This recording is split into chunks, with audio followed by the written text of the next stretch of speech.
Week 1 is in the books. That means we are on to week 2, which means we have 5 moves to make to get into. So let's just start. At number 1, we are adding Malik Willis. This is disgusting. Malik Willis is not good. He is not a good quarterback. That is just a simple fact of life. Malik Willis, in his 3 starts, averaged 6.8 fantasy points per game. That's terrible. It's just flat out awful. So why are we adding Malik Willis? Well, Jordan Love is out 3 to 6 weeks. And in a Superflex league, every starting quarterback needs to be rostered. That doesn't mean you're going to start Malik Willis. That doesn't mean you're going to rely on him. But what we saw of him in Tennessee may not be what we see with him in Green Bay. The situations are very different. The coaching staffs are very, very different. The Packers are a QB-friendly offense. They are loaded with weapons. You have Christian Watson, Jaden Reed, Romeo Doubs, Tucker Kraft, Musgrave, Wicks, Josh Jacobs, Marshawn Lloyd. I mean, there are players everywhere, all over the field. That helps a quarterback. You also have Matt LaFleur, who has been an exceptional play caller from day one, right? There was basically no drop-off from Rodgers to Jordan Love. And there will be obviously a huge drop to Malik Willis, but he's going to be put in a position to succeed. So in your deep leagues, right, you're looking 12, 14 teams in a Superflex league potentially, Malik Willis has to be rostered.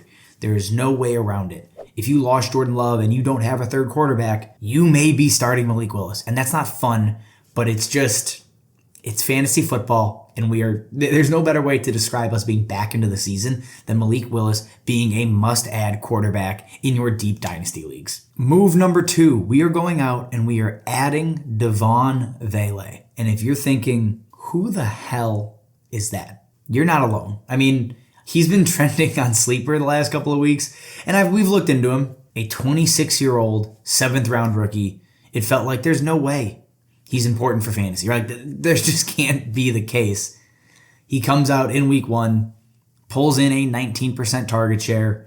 He's tied with Josh Reynolds for, second on the team. Cortland Sutton pulls in 12 targets. He's still the clear one here. This team is going to be throwing a lot.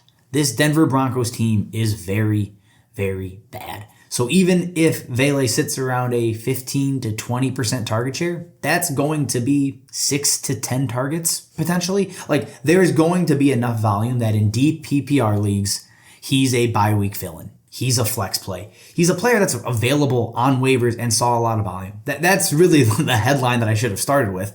You just have to add those guys, especially early in the season. So Devaughn Vele, if he's sitting on waivers, and he probably is, needs to be rostered. And honestly, the same should go for Josh Reynolds. They pulled in the same amount of targets.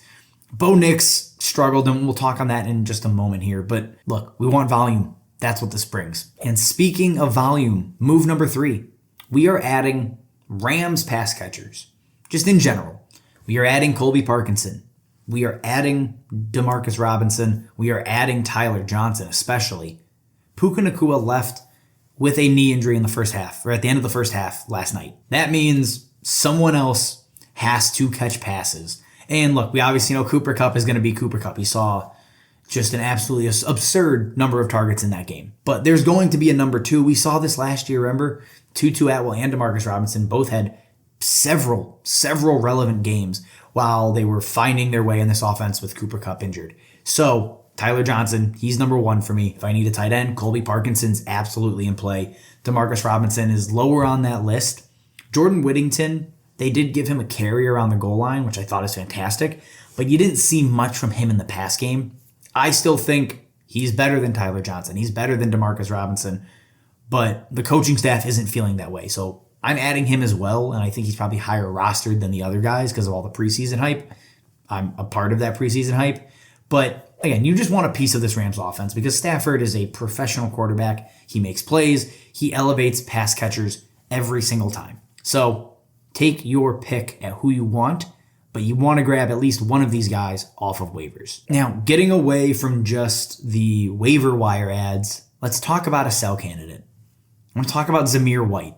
I know Addison and I have both talked about this previously because going into this season, and again, it's only 1 week, so I'm not going to go crazy over the top dramatic, but going into the season, he was the only running back. That was the the drumbeat basically all offseason.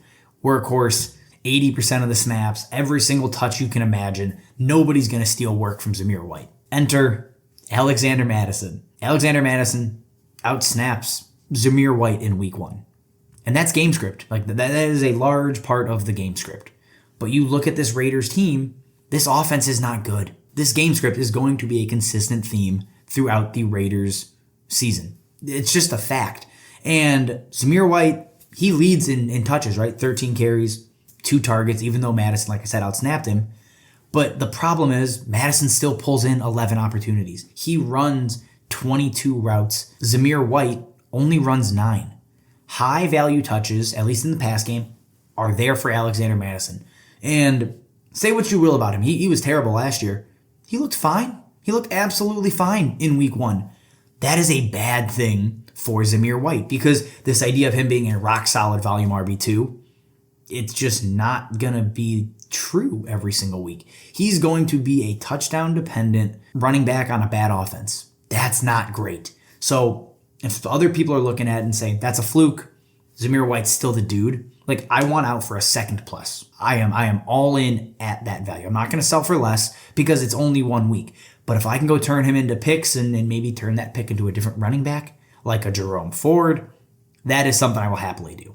Zamir White, I'm jumping ship early because I haven't been on the ship really all offseason. And to close us out, move number 5. This one's actually positive.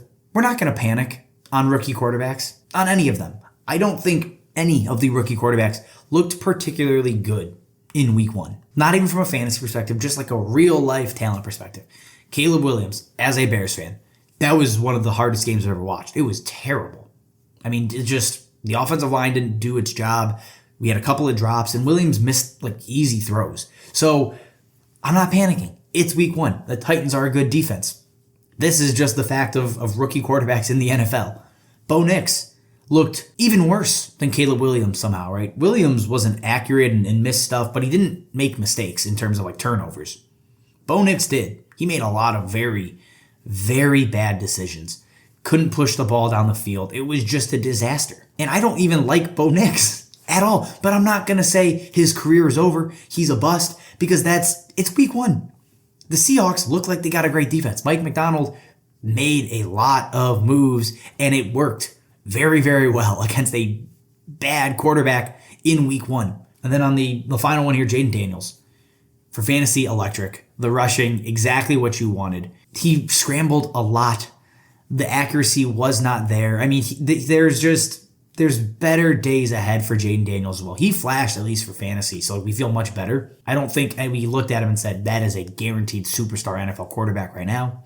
Not in week 1. But guess what? Like I said, we are not panicking. This is not a reactionary show yet. We'll revisit this in a couple of weeks, but for now, we are holding our rookie quarterbacks. We are not panic selling. Just wait it out. It's 1 week into the season, the first game of all of their careers. Things will probably just be fine.